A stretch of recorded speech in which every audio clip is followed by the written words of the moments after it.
The boy who was poisoned by his uncle. It all started on a quiet morning. Everyone in the village was busy with their work, but something dark had already begun. A young boy named Emeka woke up feeling weak. His body ached, his head felt heavy, and even the sunlight seemed too bright for him. What had happened? His wicked uncle, Chukwuka, had secretly given him poison the night before. Emeka didn't know it yet, but his life was about to change forever. From that day, everywhere Emeka went, people laughed at him. Children ran past him, pointing fingers. Adults whispered behind his back. No one would talk to him. Even the neighbors who once smiled at him now avoided him like he had a sickness that could spread through the air. He tried to ask for help. He tried to work, to earn small coins for food, but every time he went to someone, they refused to pay him. He became homeless. At night, he slept under the cold bridge, shivering in the wind, crying quietly so no one would hear. Hunger was his companion. Loneliness was his only friend. Days passed, and Emeka began to lose hope. He thought he would never be happy again. But life, sometimes, has a strange way of giving hope when you least expect it. One afternoon, as Emeka was sitting under the bridge, a kind young lady named Ada passed by. She saw him shivering and dirty, her heart filled with pity. She knelt beside him and gently asked, "Why are you sitting here all alone, my brother?" At first, Emeka was afraid. He thought she was like everyone else, laughing at him. But Ada's eyes were different.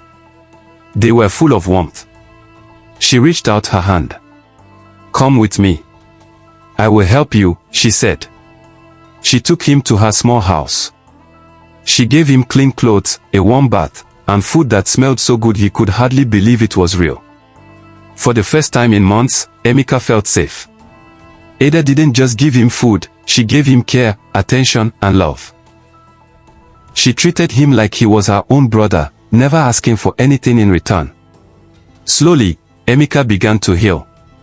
His body grew stronger. His smile returned. And soon, something else grew in his heart, a feeling he could not hide. He loved Ada. He loved her because she had saved him when nobody else would. He told her, "I cannot live without you. You are my life." Ada smiled, her heart dancing with happiness. They fell in love. Their hearts were tied together in a bond so strong, nothing seemed impossible. Emeka promised Ada he would take care of her forever, and Ada believed him. But then, a new dream came into their life. Ada, wanting the best for Emeka, sold all her small properties and gave him all her savings. "Go," she said. "Travel abroad. Make a better life for yourself.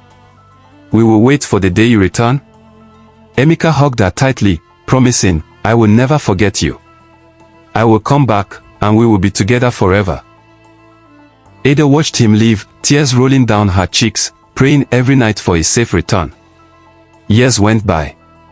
Emeka went abroad. He learned new things. He worked hard. He became rich and powerful. But something in him had changed. The boy who once needed Ada's help forgot the heart that helped him stand again. When he returned to the village, he did not go to Ada. He sought another lady, one with wealth, beauty, and status. He laughed and said to his new friends, "The girl who helped me, she is just a local girl. She has no sense. She is not for me." Meanwhile, Ada waited. She waited for the boy who had promised her forever. But the boy had changed. The boy who once loved her was gone. Heartbroken, Ada cried silently. She had given everything for him, her heart, her love, her money. But he had thrown it all away. She learned a hard truth: some people only care about themselves, and some love is too strong to be returned. Emeka, now rich and powerful, thought he had everything. But at night, when he was alone in his big house, he felt an emptiness no money could fill. He remembered Ada's face, her kindness, her love. And in his heart, he realized too late that the greatest gift he had ever received was given by someone who loved him unconditionally. The village still whispers about Emeka. They remember the boy who was poisoned by his uncle, the boy who was saved by a kind heart, and the man who forgot the love that saved him. And Ada, she walked away from him, stronger, wiser, and full of hope that one day, someone who truly deserved her love would come into her life. The lesson is simple. True love is rare. True kindness is rare. And the hearts that save us are the ones we should never forget.